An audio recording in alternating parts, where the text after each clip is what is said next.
Բարևներ բոլորին, այսօր սիրելիներս պատրաստելու ենք մեղրով տորտ։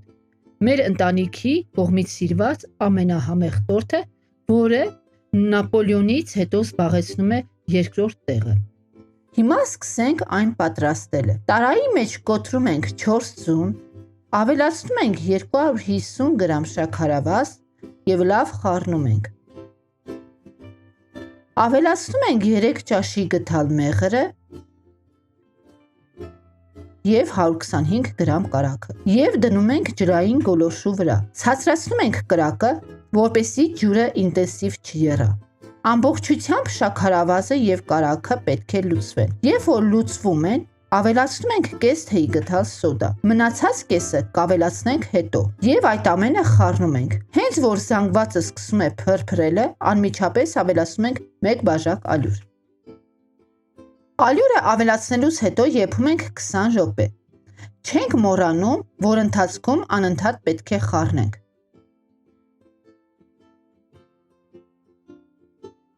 Քսան րոպե անց ավելացնում ենք կես բաժակից մի քիչ ավել ալյուր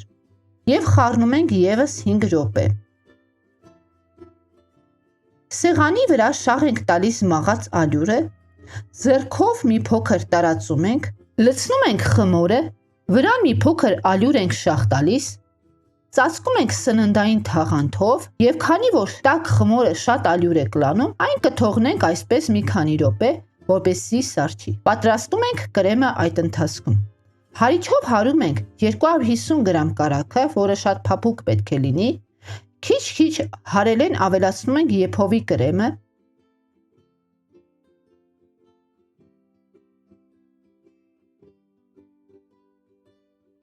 ավելացնում ենք վանիլինը և նորից հարում ենք։ Խմորը արդեն սառել է և հիմա այն հունցում ենք։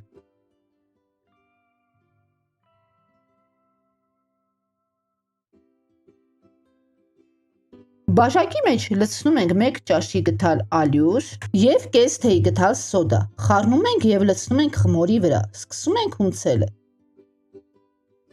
Պետք է ստանանք պլաստիլինի նման խմոր, որ այն փափուկ լինի և մի փոքր կպնի ձեռքերին։ Ես օգտագործեցի 400-ից 500 գրամ ալյուր։ Հիմա այն բաժանում ենք 5 մասի, վերածում ենք գնդերի,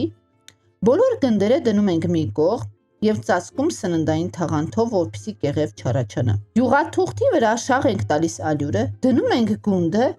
մատներով մի փոքր բացում ենք, վրան շաղ ենք տալիս ալյուրը և գրտնակով բացում ենք այնպես, ինչպես մենք ենք ուզում։ Ծայրերը հեռացնում ենք, բայց դեն չենք նետում, որպեսզի դրանից պատրաստենք փշրանք։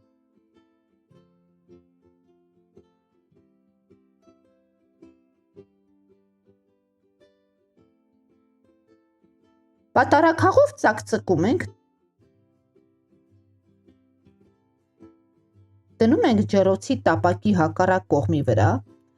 170 աստիճանի տակ միացրած ջեռոցը 5 րոպե, քանի որ այն բարակ է, շատ շուտ է թխվում։ Հեռացնում ենք առաջին շերտի վրայի ալյուրը և վրան քսում ենք կրեմը։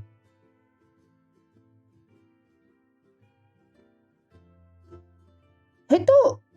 դնում ենք երկրորդ շերտը, նույնպես քսում ենք կրեմը և վերջում տորտը պետք է ամբողջությամբ պատենք կրեմով։ Հեռացրած ծայրերը վերածում ենք փշրանքի։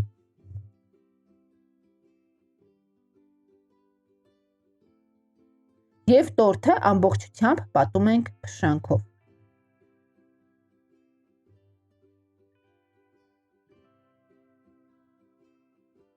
Վերջում որոշեցի այսպես գեղեցիկ զարդարել տորտը, հաղորդելով մեղվի ռամկայի տեսք։ Տեսեք ինչքան փափուկ է ստացվել, հուսամ բաղադրատոմսը ձեզ դուր եկավ։ Պատրաստեք այն և չմոռանաք բաժանորդագրվել, սեղմել զանգակի կոճակը, տեսնելու հետագա մյուս տեսանյութերը։ Հավանեք, կիսվեք և գրեք ձեր կարծիքը։ Մինչ նոր հանդիպում։